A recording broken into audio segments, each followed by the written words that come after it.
Во Министерството за внатрешни работи пристигнуваат пријави од граѓани за добиена електронска порака, наводно во име на директорот на Бирото за јавна безбедност Александар Јанев,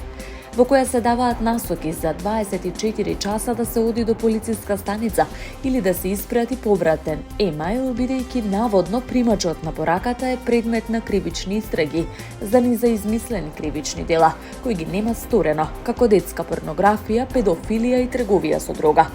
Според МВР, целта е примачот на пораката да се регистрира преку мејл, да ги даде неговите лични податоци.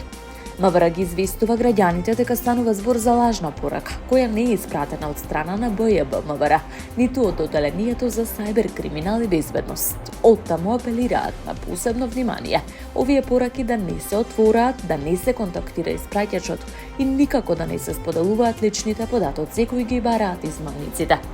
Исто така, Министерството ги предупредува граѓаните да не отвораат линкови и датотеки кои се испратени во прилог на било која електронска порака, која доаѓа од непознат испраќач, со цел заштита на нивниот компјутерски систем од малициозен софтвер.